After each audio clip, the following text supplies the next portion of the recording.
day, Kavibal, and welcome to our Developing Diagnostic Instruments webinar series. For the discussion today, the topic will be on practical home-based activities to diagnose students' social and emotional skills. Before we begin, take note of the following reminders. Make sure you are registered to the webinar to have your e-certificate of participation. Visit certificate.vibalgroup.com to generate your proof of attendance. Place your questions on the comment box allotted during the session and they will be addressed by our speaker later on. Share the video using hashtag LearnAs1PH as our official hashtag to our Vibal webinars. Experience learning, Kavibal. And now, to proceed with our webinar this afternoon, it is my pleasure to introduce to you our distinguished speaker today. Our speaker today is a SPED teacher who worked as a guidance counselor for 15 years, an educator and researcher. She has a degree of MA in SPED Developmental Delays. Ladies and gentlemen, let us welcome Miss Yolanda V. Bautista. Hello. Good afternoon, everyone. Good afternoon. Okay. I am much honored to present to you the topic, practical home-based activities to diagnose students' social and emotional skills. But I would like to reiterate that the term diagnose is not for us educators to misconstrue as diagnosis for medical or psychopathological intervention, but for educational intervention or activities or programs. We have to let the licensed professionals in the field of specific specializations do their jobs. So again, may I reiterate, diagnosis in our context for this discussion is not for medical or psychopathological intervention or purposes, but for the context of educational discussion, diagnosis would mean for initial or working diagnosis na pwede natin gamitin para tayo ay makapag-craft na tinatawag nating social and emotional learning program. Okay? I will share to you how to conduct initial or working diagnosis appropriate to observe behavioral or social and emotional learning needs using practical ideas or suggestions that may be utilized for an effective cell intervention. So let us see what would be the objectives of our sessions. All right. At the end of the session, participants are expected to, okay, number one, understand what social and emotional learning skills are and its significance to learners' interpersonal and intrapersonal relationships, its significance to mental health, and future professional successes. All right. After understanding of the context, participants should be able to appreciate the importance of teaching cell in school and home. And then right after knowing and understanding the concepts and the context, participants should be able to implement effective social and emotional learning skills or activities or intervention program for learners' improved behavior. All right? And last but not the least, participants are expected to utilize practical home-based activities to diagnose social and emotional skills that is needing intervention. Okay? Excuse me po, Miss. I would like to Yes? request po for you to share your screen po. Thank you. Okay, wait. Wait.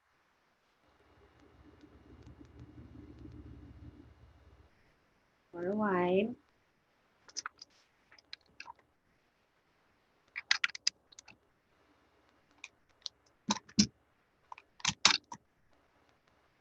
For a while, huh?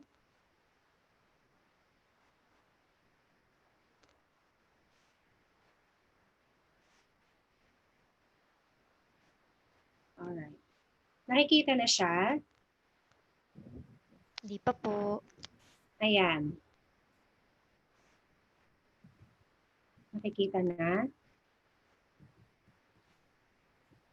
Yes Ayan po. po. Pa F5 na lang po. Thank you Okay. po. Thank you for the reminders from time to time. Keep me posted kung ano yung mga hindi ko na gagawin.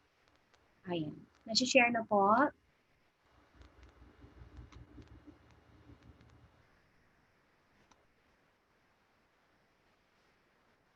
Okay na po ba? Please let me know. Yes po ma'am. Pa F5 na lang po. Okay. Ayan. So Ayan ulitin po. natin ha. Thank you so much, ma'am. At the end of the session, again, participants should be able to understand what social and emotional learning skills are and its significance to the learners. All right? And then appreciate the importance of teaching SEL in school and home, implement effective social and emotional learning skills, activities, or intervention program for the learners' improved behavior. And last but not the least, we should be able to utilize practical home-based activities to diagnose social and emotional skills. All right. Now, for educators like me, siguro medyo uh, bago sa pandinig ang tinatawag nating social and emotional learning. Now, para mas maintindihan natin siya, bigyan lang natin ng brief background ang ating mga audience. Ano? Saan ba nanggaling ang tinatawag nating context ng social and emotional learning? So first, credit natin si Mr. Albert Bandura, isang psychologist, okay, on his theory of learning. He believes that the theories of classical and operant conditioning is really effective. However, nagdagdag siya ng dalawang important ideas. So first one is responses, the relationship between responses and stimulus. And then the second one is the behavior learned from the environment through the process of observational learning. In other words, according to Mr. Albert Bandura, ang isang bata o isang learner ay natututo mula sa observation. Sino ang kanilang mga ino-observe or most potential powerful influencers? Pwedeng magulang, pwedeng mga kapatid, o kaya naman mga nakikitang characters sa TV. So those behaviors are actually emulated and then ginagaya. Kaya importante ang pag-guide ng mga magulang nang sa gayon may tatama o may kokorek kung sakali na nagmamanifest ng mga behaviors na medyo hindi natin nagugustuhan kasi baka masanay ang bata, kagaya ng sinasabi ng conditioning, theory of learning, uulit-ulitin niya at uulit-ulitin hanggang sa maging habit. So nagkakaroon siya ng formation ng negative behavior. Okay? Now, i-regard din natin ang theory ni Erik Erikson on psychosocial theory of development. What he believes is personality is developed in series of stages. He described the impact of social experiences across the lifespan. He explained how social interaction and relationships played a role in the development and growth of human beings. And then according to Erik Erikson, we get to experience conflict experiences na tinatawag. So these conflict experiences serves as turning point in development. So either madedevelop ng isang individual o ng isang bata ang sinatawag nating psychological quality, essential skills needed for a strong sense of self. Ibig sabihin, if people deal with conflict successfully, it will serve them best for the rest of their lives. But if they fail to deal with these conflicts, they may not be able to develop the essential skills needed for a strong sense of self. Bigyan din natin ng emphasis naman ang kay Ginoong Lev Vygotsky, yung kanyang cultural theory. He believes that social interaction plays a critical role in children's learning. Through social interactions, children go through a continuous process of learning. And according to Vygotsky, they learn best when they are guided by adults. So to sum up everything, yung tatlong prinsipyo na nabanggit natin coming from famous psychologists, no? What is social and emotional learning is actually a process, a step-by-step procedure or process through which children and young people acquire the knowledge, attitudes, and skills associated with the core ideas of social and emotional competency. Okay. Social emotional learning can be best augmented, all right, o magiging mas effective if we would get to develop uh, self-programs that are set out to explicitly teach a range of skills, including those necessary to, first and foremost, understand and manage emotions, set and achieve positive goals, feel and show empathy for others, establish and maintain positive relationships, and then make responsible decisions. Okay? So kung mapapansin natin sa self-program na yan, the activities or skills that are needed to be developed is giving focus or emphasis on the intra and interpersonal relationship or dimension of the learner. Okay, these skills are then dynamic and interrelated and underpins both personal resilience and healthy relationships. Now, what would be the set goals and objectives na kinakailangan nating maituro sa mga bata? First and foremost, resiliency. And then we need to teach students to feel and show empathy for others and then establish and maintain positive relationships. And then, of course, make responsible actions. So yan ang ating concept. Now, let's get an understanding of social and emotional learning according sa concept coming from Cassell. So titingnan natin yung wheel of competencies. Let's take a look at the diagram. All right. So in here, ang core idea would be social and emotional learning. Social and emotional learning focuses on developing self-awareness, self-management, responsible decision-making, relationship skills, and social awareness. All right? Now, let's take a look at the context of the classrooms. Papaano daw natin maituturo ang social and emotional learning within the classroom setting or classroom context. Alright, teachers, isasama natin ang social and emotional learning sa curriculum and instructions. Alright, pagkatapos naman, sa end ng schools natin, the school concept that is, or context that is, isasama naman sa school-wide practices and policies. Actually, sinasama naman talaga siya doon sa tinatawag nating mga school improvement plans o kaya naman sa annual improvement plan or to check or validate whether or not na-achieve natin ang mga objectives na yan through school-based management activities or program. Alright? And then sa context naman ng homes and communities, so hindi magiging effective si teacher sa pagtuturo ng social and emotional learning skills and competencies unless otherwise mayroong participation ang homes and communities. So i-empower natin at i-encourage natin ang participation ng family at ng ating mga community partnerships and other stakeholders na tinatawag. Alright. Ang sinasabi naman ng mga researchers katulad ni Matthews, Ridner, and Roberts, effective ang CEL program or ang tinatawag nating social and emotional learning sapagkat ito ay gumagamit ng multimodal programs. Ano ba ang ibig sabihin ng multimodal programs? Okay, pag sinabi natin multimodal learning, it suggests that when a number of our senses, visual, auditory, kinesthetic, are being engaged during learning, children understand and remember more. So, ibig sabihin nun, ang visual, auditory, and kinesthetic senses ng bata ay gagamitin natin, i-combine natin, pagsasama-samahin natin siya, and by combining these models, learners experience learning in a variety of ways to create a diverse learning style. Alright? Now, nalaman na natin kung ano ang mga relationships o roles ng school, ng classroom teacher, ng community sa pagtuturo ng social and emotional competencies. This time, let's focus on what core competencies or social and emotional core competencies should be improved, targeted, or developed. So number one, focus, or we must be able to teach self-awareness among our students.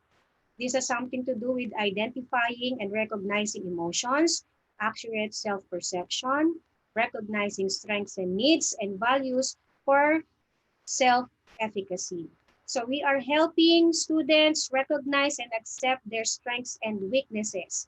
Kasi once na malaman nila kung ano ang kanilang strengths and weaknesses, then therefore they would be able to, find ways and means of dealing or managing their own selves, their emotions, no, for self-efficacy. Next focus would be self-management. All right, so in here we are teaching impulse control and stress management, self-motivation, and discipline. Okay, and at the same time, we are teaching them how to achieve goals and organizational skills. Next would be the social awareness competencies. It has something to do with perspective taking, empathy, and then difference recognition. So when we talk about difference recognition, anong ibig sabihin yan? So yung bata, kapag walang gana, walang interest, o kaya naman ay walang kahit na anong interest or motivation, that is, tutulungan natin ang bata na matukoy ang iba't ibang mga dahilan kung bakit o ano ang reason, and then we teach him or her ways and means of finding resolutions. Okay? Respect for others and for others' personal space is also being taught as part of the social awareness competencies. Now, for the relation skills or relationship skills, communication, social engagement, and relationship is being taught. And then building, working cooperatively, negotiation, refusal, and conflict management is also being taught. Now, children needs to know how to help to seek support and help for there are times, lalo na kapag sila ay nasa professional field na, uh, hindi kakayanin ng isang tao lamang na mag-execute ng kahit na anong programs or activities or any other task completely without help coming from support group system. And the last one is teaching students to be socially responsible. Okay, for responsible decision making, we need to teach them problem identification skills and situation analysis, problem solving, evaluation, and reflection, as well as personal, social, and ethical responsibilities. All right, sell across curriculum. What does this mean? When we teach social and emotional learning, o pwede nating i-target ang iba't ibang areas. So for general capabilities, pwede nating ituro ang personal and social capabilities such as self-awareness, self-management, social awareness, and social management. And then for critical and creative thinking, inquiry, identifying, exploring, and clarifying information and ideas, generating ideas, possibilities, and actions, reflecting on thinking and processes, analyzing, synthesizing, and evaluating reasoning. And then of course, ito ang ibig sabihin nito, ito ang magiging set objectives natin in teaching them general capabilities. This would be our guidelines for set objectives or goals to be achieved. Now, for learning areas, ang sample lang natin dito is health and physical education at saka English. Pero po pwede natin yung i-extend or i-integrate sa iba't ibang subjects pa. So ito ay sample lamang at suggestive. In anyhow, po pwede rin naman natin siyang i-modify o dagdagan o i-extend pa. So depende ngayon sa inyong magiging notion kung ano pa ang applicable needs ng isang bata. So for health and physical education target, po pwedeng being healthy, safe, and active, communicating and interacting for health and well-being. For English area, pwedeng improvement of speaking and listening, as well as reading and viewing. So again, suggested ito at pwede pa natin siyang i-expand. Pwede pa rin natin siyang uh, isama doon sa ibang learning areas. Okay. Social and emotional learning in the post-compulsory years from 18th century siguro, ano ba ang purpose o gamit ng tinatawag nating social and emotional learning? So, ibig sabihin, hindi pa tayo pinapanganak, actually, meron ng social and emotional learning uh, programs. So ginagamit siya specifically for orientation camps, programs designed to help students manage exam stress, learn relaxation techniques for 20 to 60 minutes, pwede rin sa home group or pastoral sessions. Ginagamit din siya for career education programs. Part of the school well-being team's response to specific vocational or academic issues or events. And then it is also being used as a source material for creative writing. What else?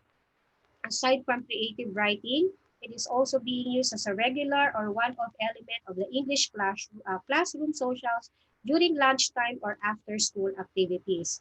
Ginagamit din siya for special days or events as an integral part of their curriculum. So napaka-importante kasi pag nakikita natin na nai-stress ang isang bata, kahit naman ang adult, nangangailangan din niya ng pag-vent out kung paano natin i-release ang mga tensyon na ating nararamdaman para at least makapag-refresh at makapag-work ulit tayo ng ayos. Okay, tingnan natin. What does your school do to promote the general, personal, and social capabilities when it comes to self-awareness, self-management, and social awareness? May ginagawa ba ang ating school? I believe so. Sa mga anong program kaya natin yan nakikita? Self-awareness, social awareness, management, awareness, yan. Saan natin nakikita ang mga program yan? Okay? So for guidance services programs, ginagamit natin yan. And then, ang prefect of discipline ay gumagamit din ng ganyang context kasi inaalam mabuti at inaaral ang isang case kung bakit ang isang bata ay nag-commit ng violation, hindi lang once, twice, or thrice, kundi paulit-ulit. So ginagamit din yan ng mga prefect of this discipline. Student services, or pwede rin sa interest clubs na tinatawag o yung extra and co-curricular activities. Ngayon naman sa DepEd at sa mga private institutions din, gumagamit din sila ng mga concepts ito sa tinatawag nating Revitalized Homeroom Guidance Program. Meron din tayong tinatawag na Values Reformation Program or Case Study Analysis. Ang Case Study Analysis, pwedeng gamitin yan for special education, intervention for long-term or short-term goals or objectives of teaching, LSENs or learners with special education needs. O kaya naman, pwede rin gamitin niya ng isang guro na meron siyang napapansin na isang specific student na nagmamanifest ng habitual absentee or tardiness, o kaya naman behaviors, negative behaviors perhaps na hindi acceptable, inaaral mabuti ang background ng bata. And then from there, kung anong magagather na information, gagamitin datos para ma-analyze ng mabuti kung paano matutulungan ng bata na makapagbago, otherwise makapag-perform ng maayos, hindi lamang sa academics. Kasi kapag na-settle natin ang kanyang behavior o nagawa natin ng paraan na matuto siya ng self-awareness or resiliency specifically, makakapag-adjust ang bata. Alright? Saan pa? Mga programs katulad ng leadership, magamit tayo ng mga context niyan sa participation ng mga bata sa mga organizations such as student government, peer facilitators club, what else? Convocations, and then social graces or manners and etiquettes program. Okay. For those who are new, lalo na yung mga na-assign siguro as guidance teachers o kaya kahit hindi guidance teachers, mga teachers per subject area or advisors, nagagamit natin ang social and emotional learning. So hindi tayo dapat na kabahan o matakot kasi ang lahat naman ng ito ay teachable. Again, social and emotional capabilities are actually teachable.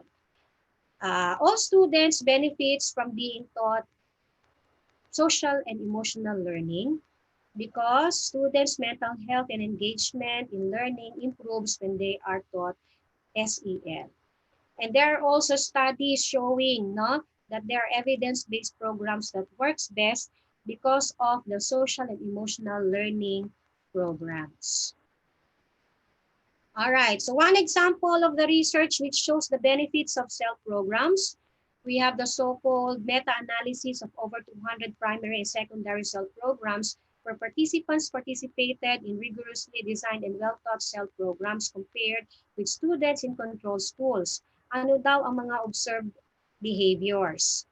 All right, more positive social behavior manifested, less risky and less disruptive behavior.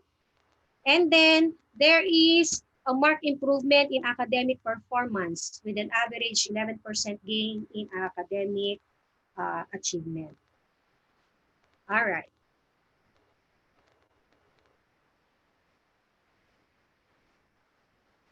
How can we identify or how can we craft or create or execute an effective SEL program?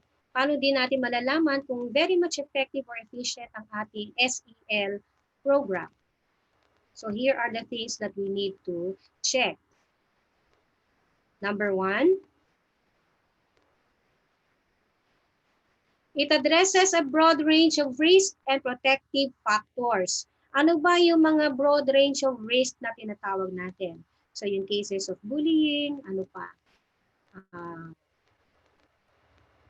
Yung suicidal tendencies and ideations. So when it addresses a broader range of risk and protective factors, then we can say that our cell is very much effective. What else? Is uses strengths-based approaches, proactive and developmental approaches, positive that is. It utilizes collaborative teaching strategies, all right? Yung may engagement, working in a group, that means. Engages students in problem solving and critical thinking. It assists students to relate their learning to real life situations. It incorporates messages which supports development of healthy societal norms, and an effective SEL programs are delivered in a longitudinal function. So pag sinabi natin longitudinal function, okay, progressive. Progressive. Okay. How else do we know or understand that our cell is actually effective? It addresses age appropriate and culture or are age appropriate and culturally attuned. These are augmented by a broad and ongoing health and well-being curriculum. It targets specific behaviors as well as general life skills. These are located within a positive, inclusive, and participatory school environment. It makes effective use of games, so hindi siya boring. Games as a method to enhance peer relations. It teaches critical thinking and problem-solving skills. And of course, it teaches self-calming strategies. Okay, so since sinabi natin na ito ay gumagamit ng collaborative learning approaches or strategies, okay, here are some examples of collaborative learning strategies central to effective SEL programs. So we can use role play and simulation. We could use small group problem solving discussions, critical thinking tasks, skills development exercises, and even themed games. These exercises help students to think about the challenges that they may encounter in their lives and develop life skills to cope with challenges or so-called stressors. So these programs are said to be very good programs because it gives students an opportunity to learn and apply their skills and to rehearse for their future. All right. What do teachers need to do to be able to deliver SEL programs well? So first and foremost, teachers, we need to understand the educational rationale for the approach. Ano ba ang iyong set goals or objectives? And then second step, we have to be prepared to use collaborative learning tasks such as those mentioned kanina. Next, you should have good engagement with your students. Alright, huwag masyadong stern, paminsan-minsan din, kinakailangan din natin medyo konting loose. Pero with good sets of restrictions or limitations, then for them to understand that what we are actually doing is also a serious business. And then number 4, we need to use effective and positive classroom management practices. O pwede natin gamitin dyan ang principles ng positive discipline. Alright? Pwede rin natin gamitin for number 4, rewards. Rewards and punishment din siguro. Pero mas maganda yung rewards basta alam lang natin up to what extent natin po pwede gamitin siya. And then, have adequate time to prepare for the lesson. Kasi kung hindi natin siya mabibigyan ng tamang oras, hindi natin ma-anticipate kung ano-ano ang mga resources natin gagamitin at kung paano natin step-by-step procedure or kung paano natin may execute ng maayos ang ating SEL program. Alright.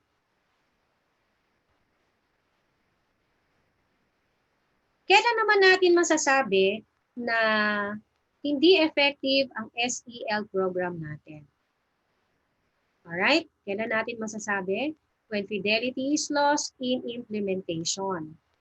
Programs are not effective or are less effective when poorly delivered sections, merong omission sa sections, or these are not taught in the spirit of the program. Breakdown is most common in the loss of the interactive or participatory components of the program. So kailan natin masasabi na hindi siya effective?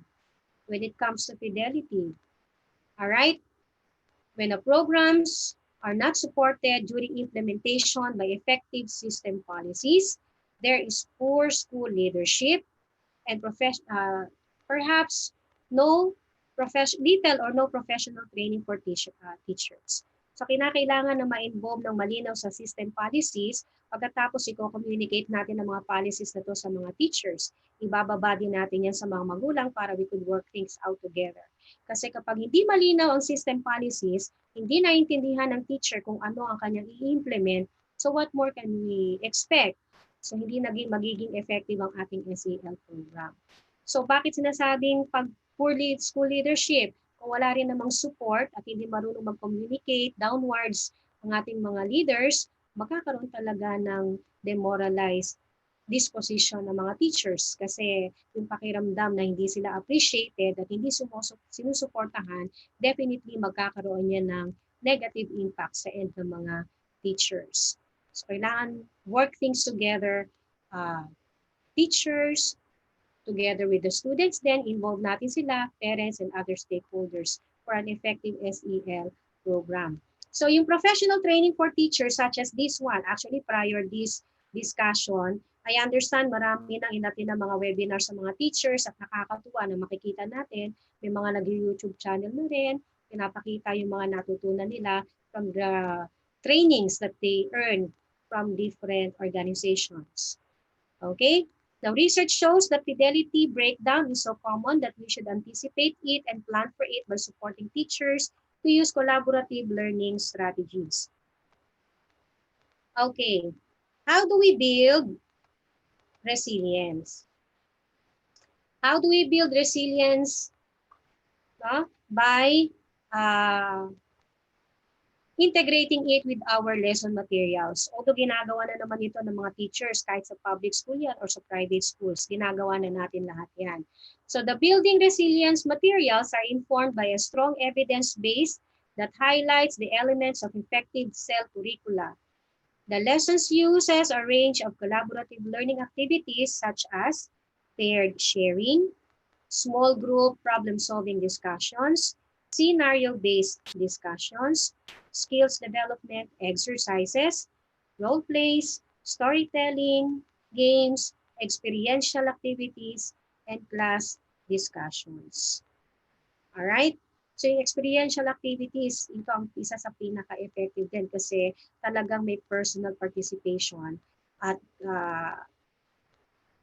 meron talagang collab yan, physical collaboration na makikita sa mga bata kasi by groupings, bibigyan sila ng task, and then bibigyan ng instructions sa may expected output. So collectively, makikita mo pag nag-brainstorm ng mga bata at nag-present, makikita natin kung ano ang effect ng social and emotional learning.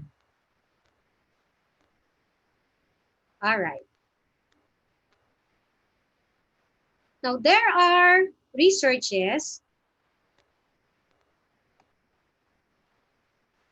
There are researchers or findings that suggest that the use of SEL program had positive influence on the teachers' overall teaching techniques and their broader social behavior. Actually, studies conducted in Australia, meron sila mga isineshare ng mga tools or instruments to validate yung findings, no? Na ang SEL program really had a positive influence on teachers' overall teaching techniques. So based from their studies, it has been noted that most of the teachers reported that they had felt they had become more democratic and student-centered in their teaching, more socially skilled and more aware of individuals' needs and problems. Why?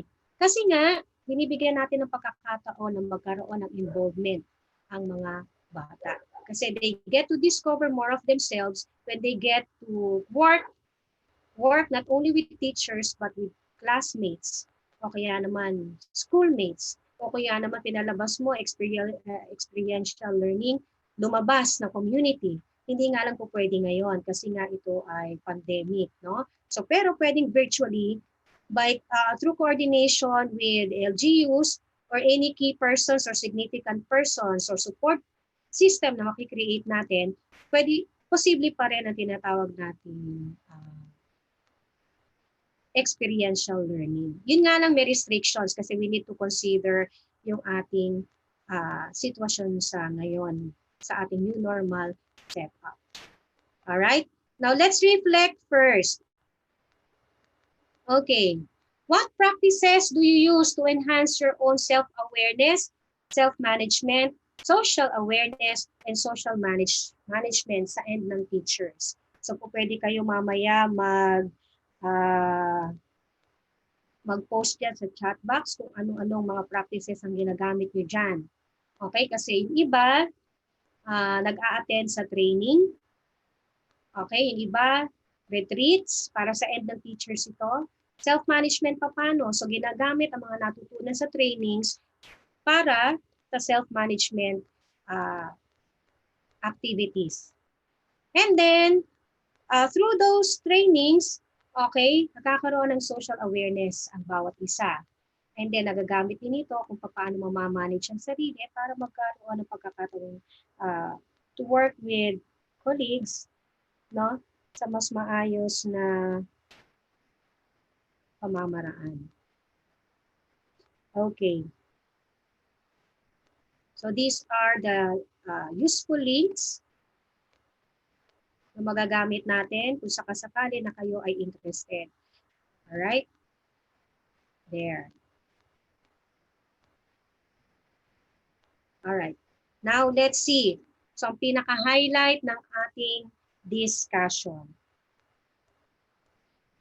There are practical assessment tools to be used. Okay? Para ma-assess natin kung ano-ano ang social and emotional learning needs ng mga bata. Okay.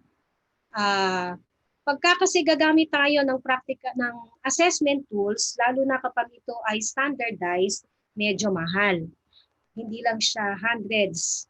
Talagang it would be very costly sa budget, no, natin sa school kung sakasakali.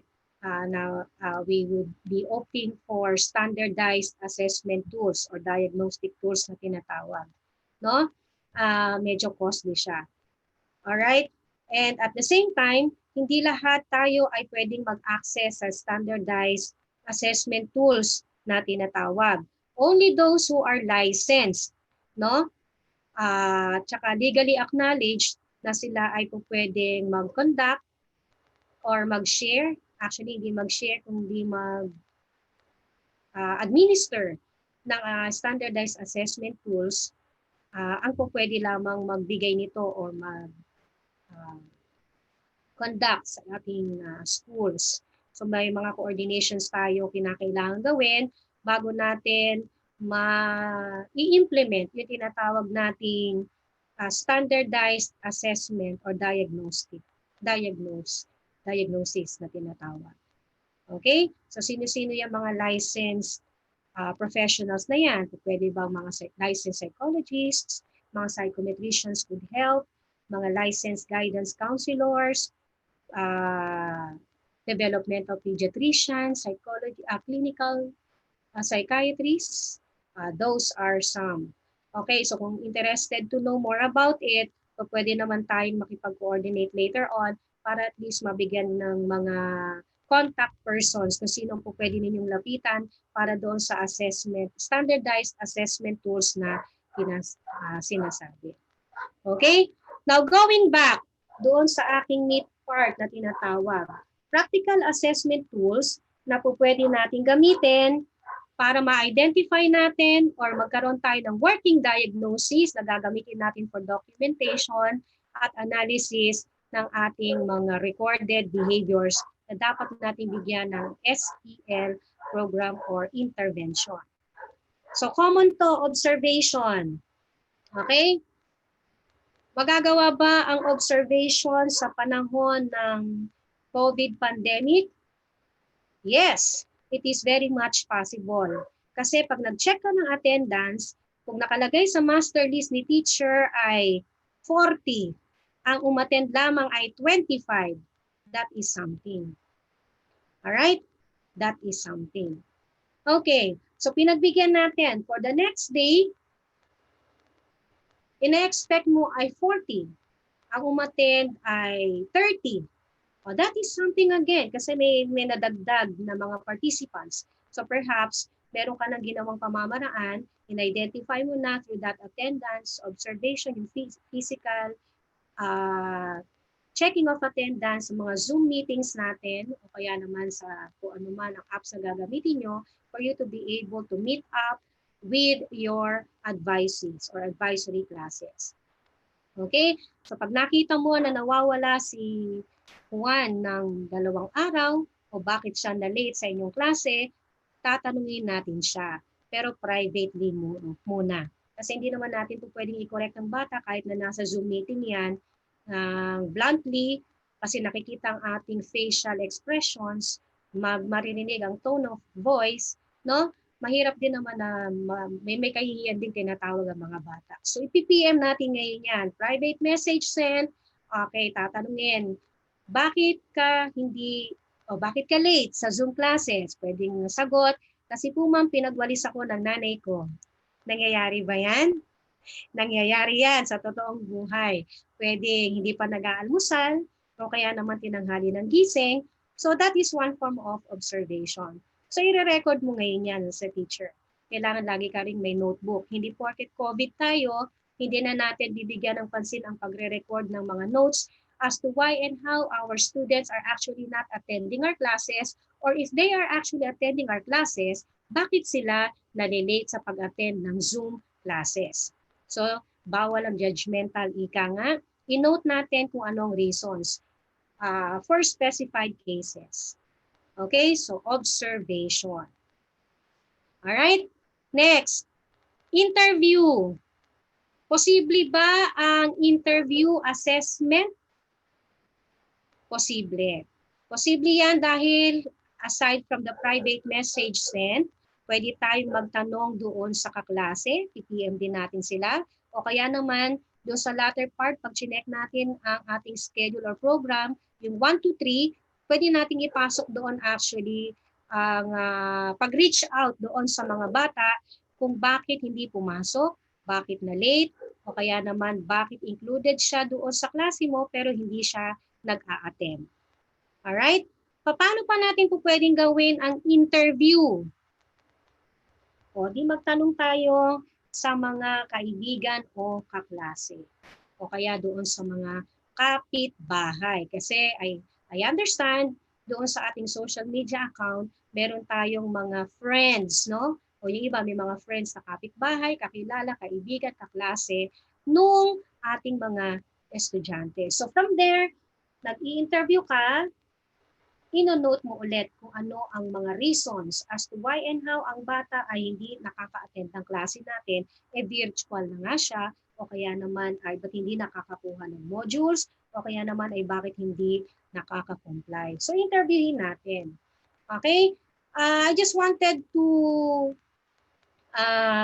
share para meron kasing nabalita na nabalita ba siya o nag-pass siya kasi sa newsfeed ko na meron doong video na ipinapakita ang bata nag-breakdown kasi hindi siya ata nakapag-submit agad ng requirements ni teacher. Okay? O, tatanungin natin ang bata, bakit hindi siya nakapag-submit? Good thing lang doon na pansin natin na ang teacher ay very much considerable naman. So sa tayong mga teachers, kung minsan, basta para sa mga estudyante, no, bibigyan natin sila ng pagkakataon din na makapagpaliwanag. But if there would be a need for correction, kung meron tayong correction, kailangan natin i-correct din sila at alam din nila ang restrictions. Kasi kapag hindi natin yun ginawa, ay definitely magkakaroon tayo ng problema.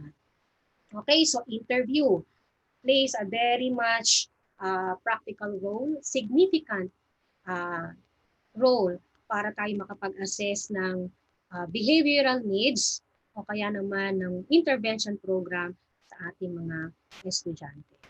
All right, next.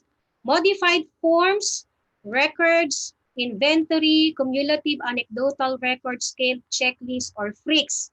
So mayroong mga magre-react siguro, magagawa po ba namin magkaroon pa kami ng freaks or modified records inventory, cumulative anecdotal record scale, checklist, or freaks samantalang wala pa kaming hawak na records? Pwede. Kasi kapag meron tayong coordination sa mga previous advisors, if the child or student would actually be enrolled or regular student siya, categorized as a regular student, po pwedeng mangyari. Magtanong tayo sa previous advisor. Sabi nga, PM is the key. O kaya during your consultations with your fellow teachers per level, PM is the key. Alright? Simple records muna. Meron kang notebook, anong pangalan ng bata, anong case, and then ano ang iyong ginawang intervention. Okay? Ang inventory initially na gagamitin natin ngayon, kung wala pang na-forward sa inyong records ng mga bata, pwede naman ang master list, ang SF5 o yung mga records ng mga bata na pwedeng i-share ng mga teachers. Anecdotal or cumulative records, pwede natin gamitin yan kapag nagbibigay na tayo ng tasks, assignments doon sa mga bata. No? Besides doon sa mga modules na kanilang gagawin, mga worksheets or activity sheets na tinatawag, ang anecdotal records pwede manggaling din sa kanilang mga portfolio. O kaya yung mga observed behavior mo during your conduct of classes through your Zoom meetings or any other platform na gagamitin. Okay? I hope I made myself clear kung paano natin yung gagamitin ang modified forms of records, inventory, checklist, and all of that. Simpleng checklist lang naman, hindi naman natin kinakailangan na pag-arbuing mabuti kasi mas simple, mas madali mong ma-identify ang needs na dapat natin bigyan ng intervention. So kagaya ng nasabi ko kanina, portfolio with reflections coming from the cumulative records na isasubmit ng ating mga bata, plus ang recorded observation mo at interview ay isasama natin dyan. Okay, reminders to teachers. Once na meron tayong special cases na nai-process natin, hindi natin siya pwedeng i-submit o ipakita kung kani-kanino lang. Pwede po bang ipakita sa advisor? Alright, kasi advisor should know, level chair should know. Alright, but then again, we have to practice yung sinatawag natin confidentiality. Kasi po pwede tayong magka-problema. Lalo na kapag ang ginamit ninyong medium ay ang internet o messenger o kung ano man, mas may screenshot yan, at tapos nagkamali ka ng send, magkakaproblema tayong malaki legally. Okay? I hope I made myself clear on this practical assessment tool. So don't you worry kasi hindi mo naman kinakailangan lumabas ng bahay para gawin ng observation, para gawin ng interview, para pag-aralan ng modified forms or records or inventory mo, o para pag-aralan ng portfolio with reflection o ang profile ng isang bata. Kasi ang profile naman is summary. Dito ako natutuwa sa mga teachers sa profiling kasi minsan merong mga bata na maagang magbigay ng mga birth certificates and other forms no, na hinihingi. Yung card, pag doon pa lang makikita natin ang summary, no, yung kanyang deportment grade, pwede mo siyang i-evaluate. Isasama mo na rin siya sa records of observation. And it would be very useful really for you to identify kung ano ang magiging felt needs ng isang bata para ma-correct natin or mabigyan natin ng tinatawag nating intervention program. Okay? Next. So from the internet, o kaya naman sa iba't ibang media platforms, pwede tayong makakuha ng mga resources. Kasi syempre, aside from these practical assessment tools, pwede rin tayong gumamit ng iba pang assessment tools na tinatawag na pwede natin gamitin para sa pag-a-assess ng mga uh, estudyante. Okay, yung nakuha kong 10, pwedeng gawing 15 o pwede rin gawing 20. Depende kung paano ninyo pagaganahin ang inyong creativity. But you have to make sure na clear ang instructions at the same time, malinaw din itong naibababa sa end ng mga magulang. Okay? So, dadandahanin ko lang itong aking PowerPoint projection kasi may sinasabi siya na mag-help. Alright? Eto na. Malapit na siya. Okay. Here are some ways, no? 10 creative ideas, self-assessment ideas na applicable, pwede yang sa bata, sa grade school, or sa preschool, at pwede rin naman siya sa high school, applicable din naman siya. Magagawa po ba yan sa bahay kung sakali? Wala naman pong internet. Sabi ko nga may ways and means. May mga kapitbahay yan na nagpe-Facebook. Pag na-PM natin yan, may clear instructions lang. Gusto mong gawin Tagalog or English, o pagsamahin mo ang instruction, tapos pwedeng picture yan, o di kukulayan lang siguro ng bata, o kaya naman chechikan, depende sa instructions mo, o pwede namang mangyari yan, o pwede natin mai-execute ng maayos. Yung emoji worksheet. Okay? So from the term itself, nakikita natin, tuwang-tuwa ang mga bata dyan sa emoji na yan. Kahit naman ako, tuwang-tuwa ako dyan pag nakikita ko ang emoji kasi there is something in it na talaga namang nakaka-catch up ng attention. Right? Also teachers, they are fond of emojis. Minsan nagagamit din natin ng emojis para hindi lang ma-express ang emotions ng bata or understanding ng bata. No? Yung appreciation din natin. Parang reward system din. O pag may happy face, very good, you did well. O, iipudin ngayon ng bata yan. So tuwang-tuwa mga bata dyan. Kaya simpleng chips lang. I remember one of my coworkers sa math, pinag-aagawan ng kanyang chips. Kasi yung iba yung chips niya may star, yung iba naman merong emojis din. So nag-e-enjoy ang mga bata dyan.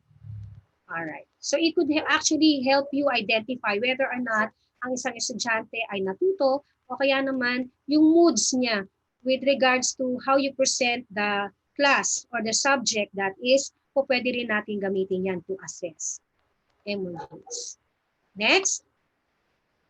Nagmamadali yung aking nasa number 1 pa lang ako. Gusto na niyang magmadali. Okay, number 2 naman tayo. Green, yellow, red codes. No? Ito ginagawa rin ito ng mga teachers, hindi lang sa preschool, maging sa high school. Or lalo na very much effective to sa mga preschoolers. Okay. We have to give each student 3 cards, green, yellow, and red card. Just like the emojis in the worksheet, magbibigay tayo ng card. Colored green, kung saan ang sinasabi ng green colored card, I get it, I can do this. Alright, myself and even explain it to others. Pag naman yellow, I need a little more help. Pag naman red, I don't get it, I need a lot of help. Pwede bang gamitin yan since virtual ang classes? Pwedeng-pwede. Kasi po pwede, suggestive ito. Pagka kasi sa regular classes, mas madali yan eh. May po-provide yan sa klase physically. Iaabot mo by groupings yan. Meron kang leader o kaya kung kaya ng budget, ibibigay mo sa lahat ng mga bata. Otherwise, ikaw mismo sa isang malaking-malaking kartulina o matigas na papel, alagay mo ang red, green, and yellow. O pwedeng tuturo-turo lang nila o kaya naman ay papipilahin mo kung saan sila banda doon mas okay. Naintindihan ba ang lesson? Punta sa green. Naintindihan ba ang lesson o hindi? O kailangan pa ng assistance? Punta sa yellow. O kaya naman lahat nagpunta sa red, nakakatakot pag lahat nagsabi ng red kasi I need a lot of help. Ibig sabihin, teachers needs to reflect. Hindi naintindihan ng bata. So ang chances na baka mag-breakdown, ulitin natin ang set of instructions. Okay? So again, suggestive po pwedeng i-modify ang mga activities na ito. Next. Nagmamadali ulit siya. Number 3 pa lang ako. Okay? So for number 3, self-assessment questions. Ito, nakikita ko to sa mga preschool teachers at saka sa mga lower year levels sa basic ed from grades 1 to 3. Very effective siya. Minsan pinipost ng teacher sa wall nila doon para makita kung ang mga bata ay naiintindihan ng instructions o kaya naman ay may mga tantrums. Kasi chine-check ni teacher yan eh, o okay ka lang ba? So, bibigay yung mga strips of paper minsan, tapos sinasagot ng mga bata. So, somehow it helps us analyze the type of emotion and understanding that a child has through these self-assessment questions. By color codes yan, nakikita ko sa mga lower year levels. For high school kasi medyo serious ng konti. Pero it is really helpful as well for high school students. Okay? Ito po pwede natin modifications for high school. Number 3 pa lang po kami. Wag niyo po muna. Wala pa ang time. So, ito siya for high school. Tara! Oops, nawala. Bibigyan lang natin ng QR code ng mga high school. Okay na sila dyan. Okay? Tapos, spin lang ang wheel. May apps tayo pwede mga gamitin for self-assessment questions.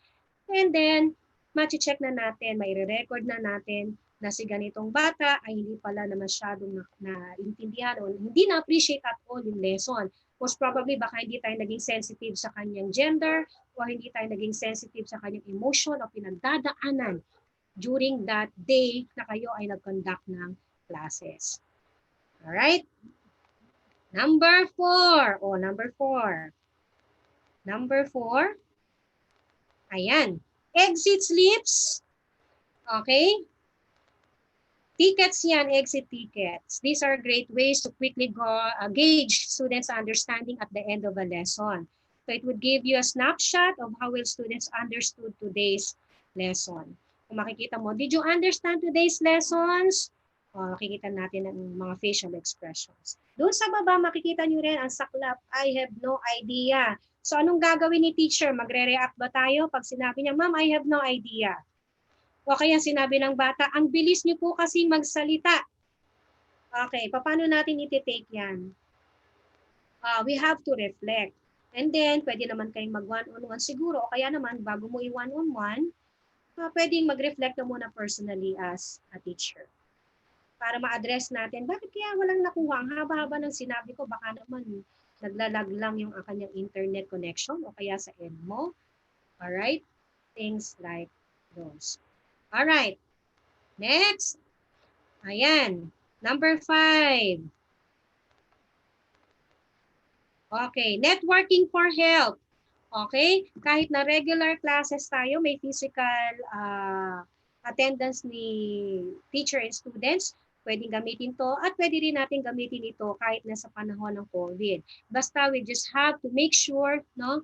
Or rather, ma-modify natin based doon sa kung paano nyo na-analyze yung tempo ng klase na handle ninyo. Kasi ang bawat tempo ng klase na handle natin, iba-iba ang ano niyan, ang mga moods niyan, iba-iba rin ang pagtanggap niyan sa mga klase or subjects or even kung paano ang approach ni teachers.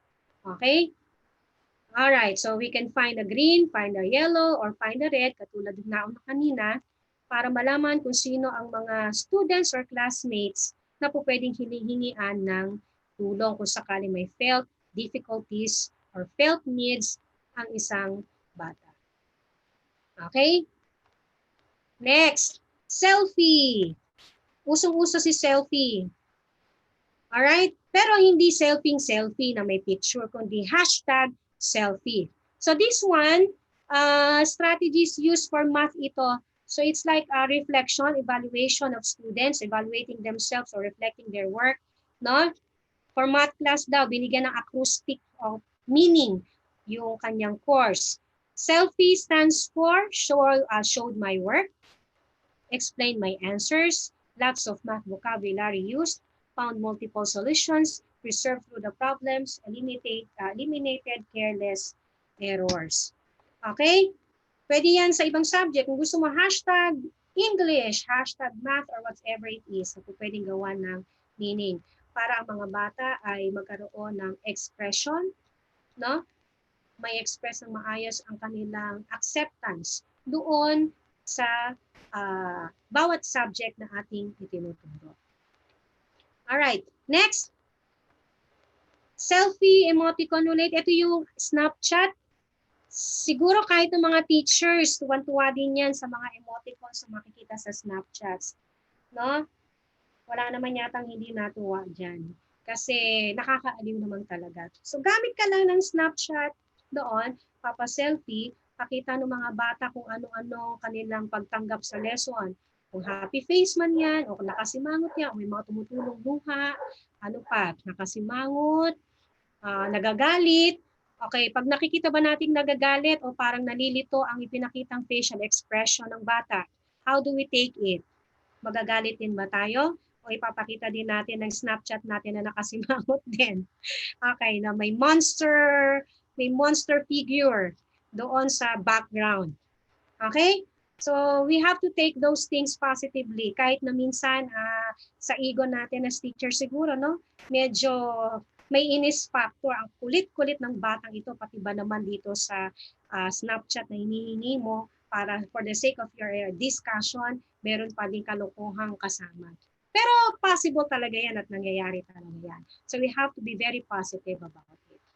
Alright, next, Instagram stories. Alright, Instagram stories. Instagram stories. Alright. Ayan. So gagawa lang Instagram stories. Ask them to create an Instagram story for today's lesson. So what will be the highlights of the lesson?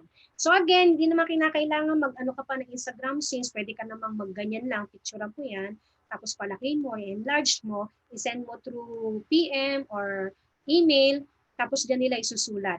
Picturean mo na lang, pabalik sa'yo. So kung gusto mo lang naman siyang i-adapt. Otherwise, kung ayaw mo, marami pang pamamaraan na po pwede natin gamitin. Alright? So, nandito ang after ng Instagram at Snapchat, lesson tweets. Okay? Yan no, yung symbol or insignia ng today's lesson tweet. Pagawan mo sila, what did you learn today? Did you find it tricky or you had fun? So kapag meron tayong napansin dyan na something negative or very unlikely, just set expectations mo, no? Ite-take ba natin siya negatively? Gamitin mo siya, again, na cumulative record para maisama mo kung paano mo siya matutulungan na mai-correct ang kanyang sarili na mag-express ng tama. So just let the students fill the papers for those who don't have Twitter. Ako nakikita ko parang na-excite din akong gamitin to at baka gamitin ko siya eventually kasi ang cute today's lesson tweet. Ihanda ko lang ang sarili ko na hindi memes ang makita ko at walang picture ng mga tanus-tanus dyan na ang teacher ang nakikita, pati yung mukha ni teacher ay naandyan. So iwasan din natin. Or kung sakaling may ganon, matuto tayo mag-process because those things are real. I'm telling you people, those things really happen. Those things really happen. Alright, pair and share. So most of you, ginagawa naman natin ito talaga. Just group discussions. Maganda to sa physical setup ng before normal natin. Pero pwede din natin gamitin ang pair and share kasi may mga messenger din naman ng mga bata. So makakapag-usap din naman yan. And then, ipo-forward na lang sa teacher's concern. Pwede sa chat box kung ano ang kanilang mga ideas or questions, no? That we need to clarify just in case na hindi siya malinaw. Okay, so those are 10 practical ways on practical activities na pwede natin gamitin, no? Basta ipapaliwanag nyo lang sa mga magulang ang mechanics at instructions, and you need to give details, yung rules ninyo, yung restrictions ninyo, yung timetable ninyo, kailangan mai-communicate din natin yan sa mga bata at sa mga magulang para hindi tayo ma-disappoint sa mga outputs na dapat nilang ipapakita. Okay? Now, here is an example of social emotional developmental checklists for kids and teens. Alright? Simplified lang siya. Actually, nanghingi ako ng permiso sa kidsmatters.com. Nag-subscribe ako sa kanya kung papayagan ako. Kasi social worker siya from the other side of the world. Yan. Para at least magkaroon tayo ng pagkakataong gumawa ng sarili nating checklist or teacher-made checklist, may pattern natin dito o mas ma-improve pa natin, mas okay. Kasi kung mas simple, mas madali nating mai-implement kasi mas makatotohanan siya. Alright? So pag nag-modify tayo, dapat smart din. Simple lang siya. Specific din kung kaya ninyo. Talagang measuring specific objectives. Attainable din siya. Ano pa yung R? Relevant naman doon sa gusto mong ma-achieve. And then time-bound talaga siya dapat. At higit sa lahat, actionable dahil kayang-kaya mong i-implement at kayang-kayang i-digest ng mga bata at ibigay sa atin ang sinasabi natin mga output. Okay? Ito ang social and emotional checklist per age bracket ito, no? Although may mga pare-pareho ng pagkakapare-pareho naman siya. So limang dimensions lang siya. Self-management skills, self-awareness skills, social awareness skills, responsible decision-making skills, as relationship skills stipulated na dyan. So hindi na tayo mahihirapan na mag-identify pa. However, kasi ang teacher talaga merong clinical eye yan, no? Or minsan magaling mag-identify, lalo na yung mga seasoned teachers, lalo na yung nasa lower level din, ano? Iba ang kanilang mga gifts when it comes to classroom management styles or approaches. So tingnan natin, sa age ng 3 years old, nursery siguro to, no? Nursery, kinder 1, kung uso pa siya. Anong titingnan mo? Ang bata can express emotions or learning to express emotions. Check mo lang. Kung hindi, edi hindi. Pag walang check yan, ibig sabihin, yun ang bibigyan mo ng pansin. Learning to talk about strong feelings. Ano ba yung mga strong feelings? Nagagalit? Ano pa? Natatakot? And then yung expressions of those things. Alright. Becoming more independent ba? Nakakapag-dress, puts on shoes, and so on and so forth. Self-awareness skills. Able to identify others' feelings na ba? Besides sad, mad, and glad. Nakakapag-express ba ng likes and dislikes? Has strong sense of self. Nakakapag-identify na ba ng gender? And then, tanong na ba sila sa parents for help that is. Are they more aware of other people's feelings pag 3 years old? Alright? Responsible decision-making skills. Nakaka-connect na ba sila ng behaviors to certain circumstances or consequences? That I believe hindi pa kasi nga mga bata pa yan. So we need to assist. May mga cues at prodding na ginagawa. So po pwede tayong humingi ng tulong sa mga magulang. Pwede po ba nating i-print ito? I-modify natin? Pwede nating i-modify. Okay, next. Let's see naman para sa 4 years old. Halos pareho lang din siya for 3 years old. Yun nga lang, kaya na nilang mag-express ng certain feelings. If not all feelings, at least nakakapagsabi na sad siya or happy siya. Better able to manage impulses. Nagtatantrums pa yan, nangagaw-agaw pa yan minsan ng toys kasi akala nila kanila. Follow simple directions, pwede. Interested in new experiences. Meron na ba silang view or notion of self as someone with a body, mind, and feelings at age 4? Pero dapat na rin natin silang binibigyan kahit nasa pinakamababaw na pamamaraan. Yung concept na yun. So yung social awareness, ang focus, empathy for others, and then how he or she sees himself as compared with other kids. And then beginning to understand that everyone thinks and acts like them or share them the same beliefs. And then responsible decision making, understanding na ba yan ang right from wrong. Yung iba siguro depende sa sa developmental milestones ng bata, but basically in general, kailangan pa rin yan ng assistance ng mga magulang at ng mga teachers. Okay? Next, para naman sa 5 years old, asan? Ayan. Mas higher siya ng konti. Mas higher. Nakakapag-describe na yan ng feelings niya. At nasasabi na rin niya kung bakit niya nararamdaman ng ganong pakiramdam. Nakakapag-isip-isip na rin before acting, konti-konti, pero kailangan pa rin ng guidance. So, able to wait for their turns na rin yan. Okay, self-awareness skills. Notice the difference between self and others. So, kung mapapansin natin, medyo tumataas. Sabi nga natin kasi, siya, progressive. So, i-expect natin that by that age, nakakaroon na ng mga improvements doon sa self-concept ang bata. So, kung hindi man niya matutunan ng personal yan, tutulungan natin mga adults kung paano nila ma-acquire ang certain behavior. So, for preschoolers and KP, that is, we may make use of that scale or rather checklist, no? Combining it o modify mo pa or masisimplify mo pa, depende sa nakikita mong needs, pwedeng-pwede rin naman siyang gagawin. Alright, next, para naman sa 7 to 8 years old, ayan, emphasize natin, meron na silang coping skills when upset. Minsan yung iba umiiyak, pero yung iba nakakatakot pag nag-act out negatively. So, i-correct natin siya. So, kapag nakita natin ang coping skills nila ay medyo undesirable, we have to take note of that. Kasi ang target natin basically is to target that behavior that is needing intervention. No? Kung hindi man natin kakayanin yan, at napapansin natin na medyo ibang needs at a higher level yung kanilang manifested behaviors, huwag tayong matakot na isulat ng observation basta hindi natin siya i-label at hindi conclusive ang inyong observation. Take note of that, ha?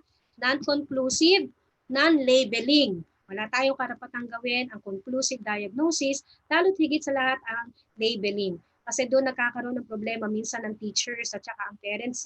Pag nilabel mo, nakikipag-usap ka sa magulang. Pagkatapos very unconscious ka, nakapagbitaw ka ng salita na hindi niya nagustuhan. Kasi feeling ng magulang, nilabel mo agad na ang batang ito ay ganito. So may feeling silang hindi maganda na na-stereotype ang bata o nilabel mo as ganyan o diniagnose mo ang ganyan o questioning na sino ka, ikaw ba ay doktor or something else. So hindi nagkakos siya ng conflict between teachers and parents. So you see, this is working with the behaviors of children or learners ay multidisciplinary at saka kinakailangan ng support group system. Kasi hindi naman natin concern ang ego ni mother o ni teacher kung hindi pa paano tutulungan ng bata for an effective intervention program.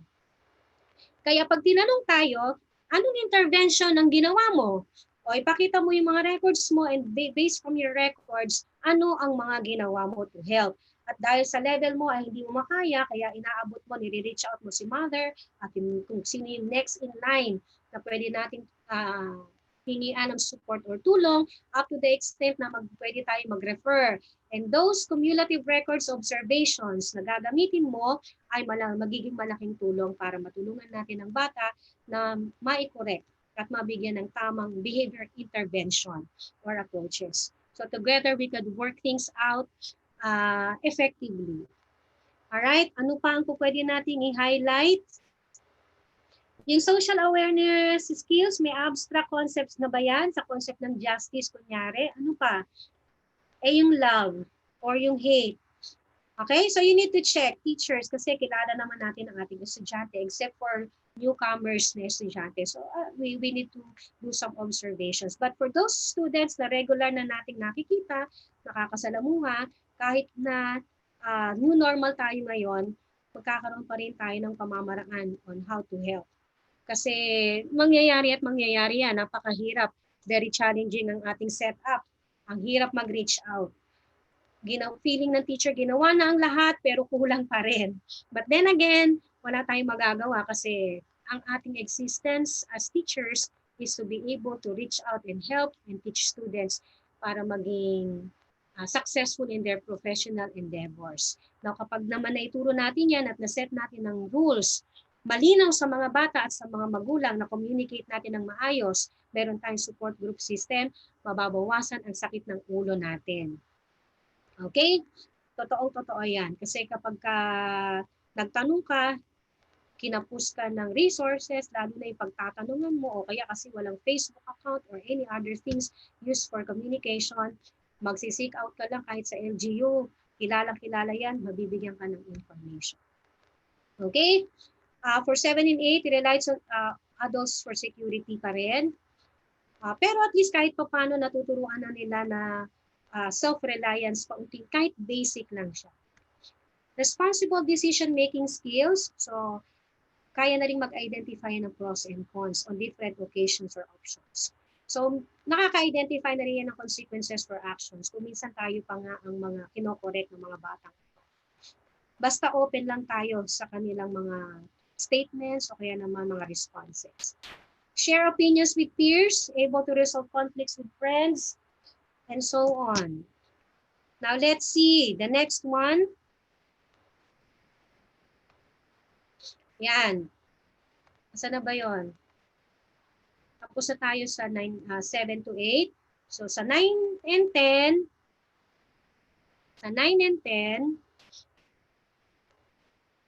eto tayo. Oy, 9 and 10 pa lang po. 9 and 10. Ayan. Ayan. So, wag na natin masyadong i-emphasize ang self-management skills ba yung category ng emotions kasi nakakapag-express na sila ng kahit pa paano.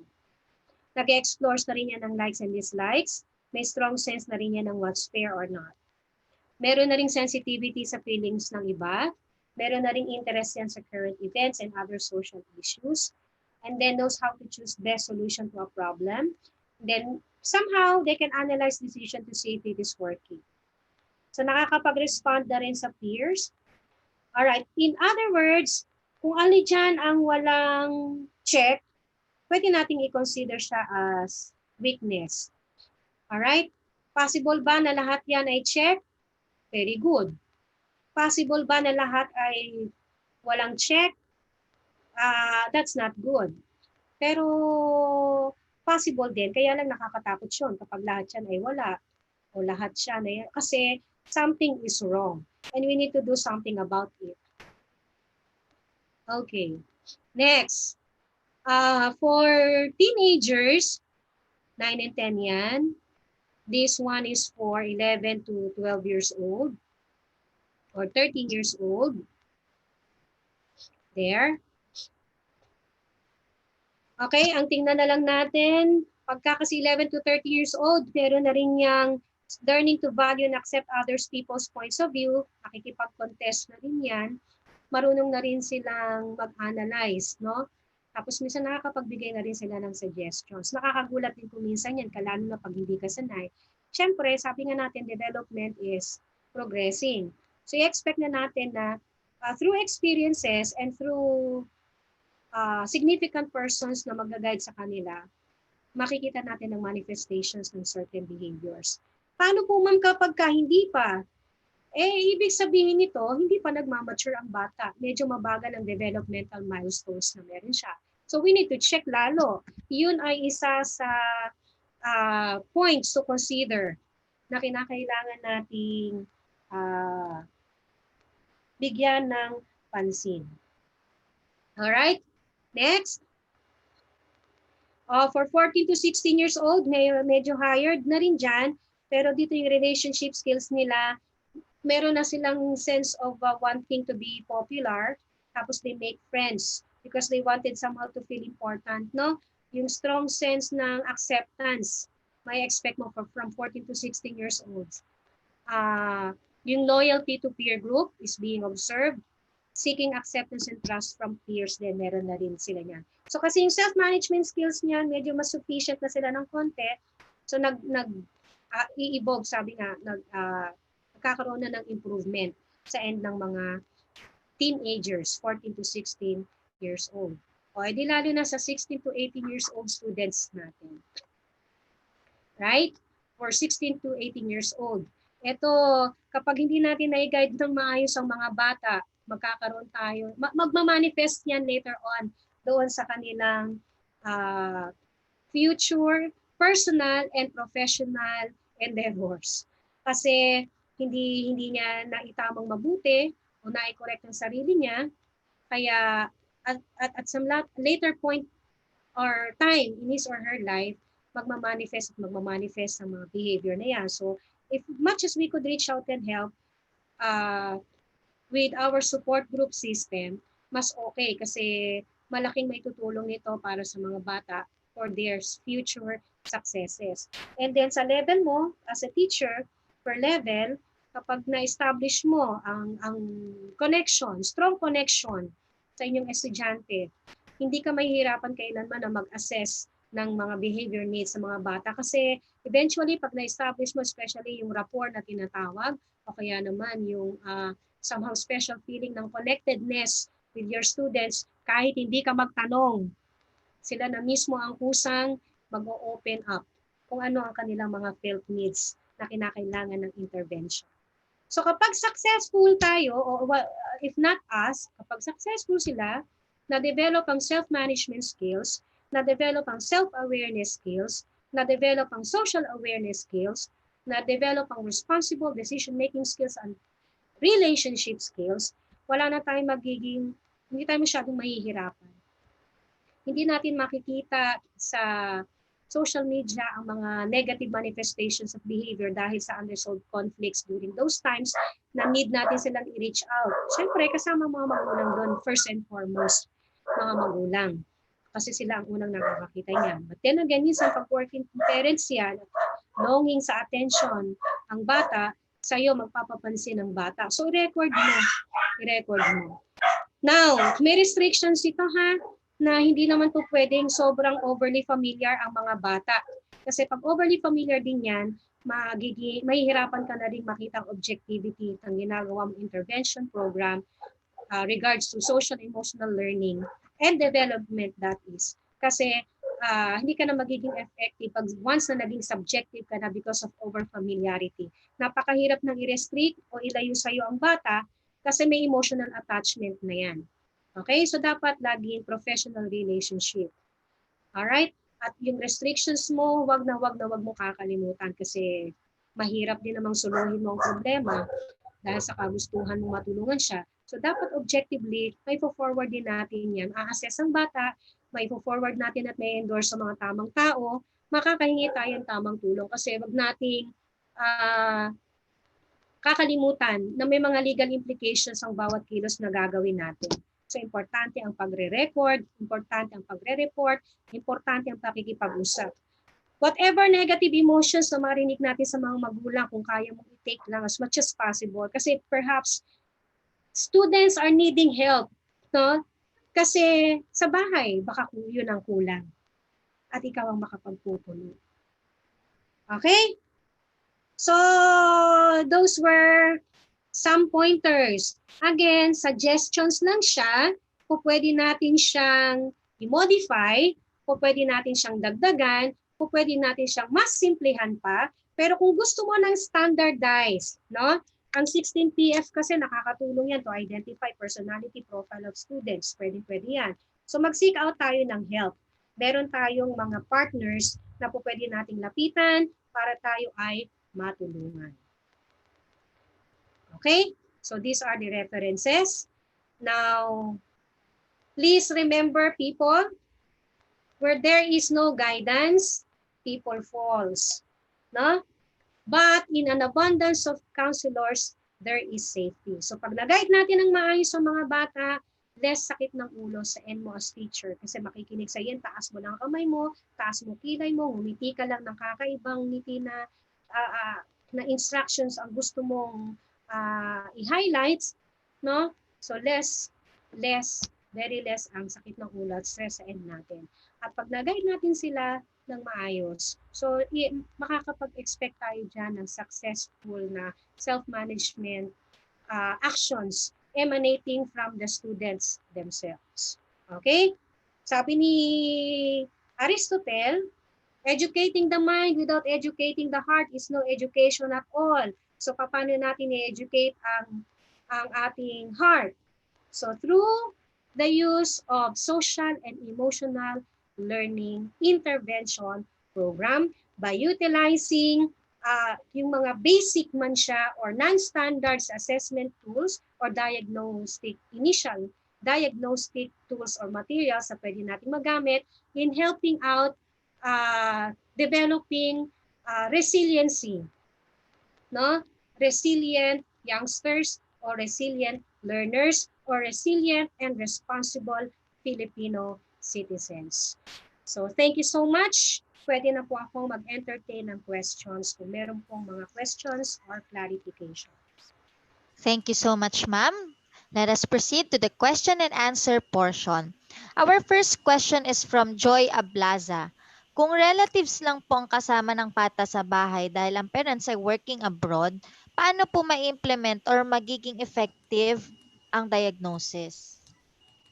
Ang teachers kasi, i-expect na natin yan, kasi talagang usually ang naiiwan, mga parents or guardians. Kagaya ng nabanggit ko kanina, yung observation mo, ire-record mo, tapos pwede mo namang mag-set ka ng meeting doon sa kanyang guardian para may discuss mo sa kanya kung ano yung mga observed behaviors, and then magtatanong ka din sa kanya, ano ba ang mga manifested behaviors ng bata doon sa bahay. Tapos tuwing kailan yon nagtitrigger, i-record mo ulit yan. Tapos if you could set an appointment doon sa mga magulang abroad, na kung pwedeng makapag-interview ka rin, basta gagamit lang tayo ng mga tamang terms na hindi naman sasakit ng puso o aatakihin sa puso ng mga magulang, at least ma-inform natin sila na meron tayong mga activities ang gamitin natin para matulungan natin ang mga bata na maging resilient.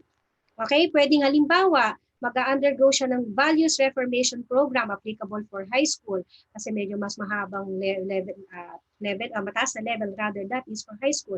Basta i-inform mo ang mga parents through emails, hihingi ka ng permission doon o kaya ang magiging mediator mo ay yung guardians kasi maganda na nagkakaintindihan kayo para hindi tayo mate-technical. So hihingi ka ng information from the parents. If not, immediately sa guardian, ire-record mo siya. Tapos pwede mo namang ma-observe ang bata kung magsuzoom meeting kayo.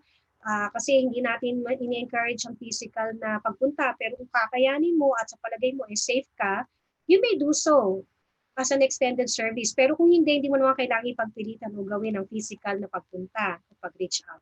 So through emails, messengers, or video calls. O pwede yan. Thank you Okay na very po. much, ma'am. Our second question is from Christina Malonzo.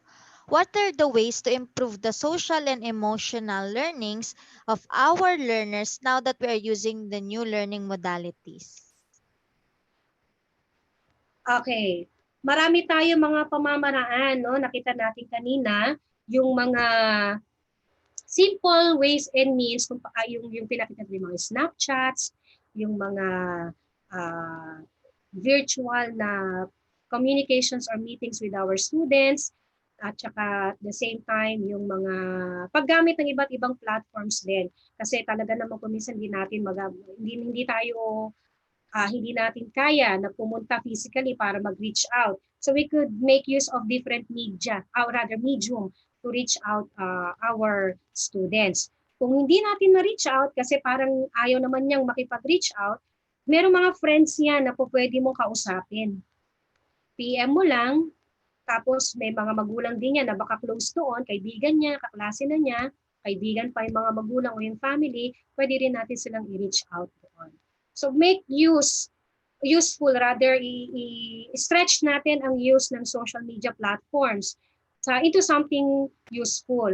Pero mas maganda na bago mo gamitin yon, yung mga restrictions, lalo na yung mga legal implications niyan, kinakailangan ay lagi nating i-consider. Otherwise, technically, magkakaproblema tayo. And bago natin gagawin palagi yun, ang kagaya ng sinasabi ko, palagi nating hihingiin ang consent ng mga magulang o ng mga guardians. Pag sinabi ng guardian na hindi ko po alam, kung pwede po ba na sabihin ko muna sa magulang, then that we have to wait. But then you don't have to forget to make follow-ups. Kasi pag di mo finalo up yan, tapos nagka-problema ng malala ang bata, tapos tatanungin ka ngayon, anong ginawa mo, magkakaroon talaga ng mga issues and concerns. So, i-extend natin, i-stretch out natin ang social media platforms sa positive at productive na pamamaraan in reaching out, in implementing our social emotional learning programs or activities. Thank you for that, ma'am. And our last question is from Lagrimas Banyares. Ma'am, can a story relayed to another classmate be used in place of interview as an assessment tool? Stories, minsan ginagamit din talaga siya. Kaya lang, mahirap din kasi pag stories, mga symbols na ginagamit. Ano? Kung kaya mo technically na ma-identify through stories, pwede rin naman natin siyang gamitin. Pwede. Basta hindi gossip yung stories, ha? Kasi mahirap pag based on gossips yan. Mate-technical din tayo dyan. So, kailangan ng gagawin natin pamamaraan, palaging nasa legal na aspeto, recorded, at nakahingi ka ng parental concern or consent rather. Consent. Pwedeng-pwede. Basta yung restrictions ay alam mo at alam mo kung paano may execute at paano mo i-interpret. Okay? Yung hinihingi o yung mga set goals or objectives na tina-target. Thank you very much, ma'am. That's all the questions we have for now. Any last reminders to our viewers for today po? So again, I would like to reiterate, napakalaking tulong ng social and emotional learning program. Kung meron tayong na-experience ng mga problems doon sa behavior na manifested ng mga bata, virtual man siya or kung minsan nire-reach out kayo sa anumang pamamaraan, we try to reach out, wag natin silang tatalikuran. Kasi baka kayo na yung last sort. Ang tawag doon, last sort ng help, no? Na hinihingi o kinakailangan nila to save themselves. So para makatulong naman tayo makabawas doon sa cases ng mga ng mental health problems. Baka yung initial diagnosis natin mag-lead to a deeper diagnosis na medical or psychopathological in nature na. So mahirap. So if we could reach out to them, then we must do.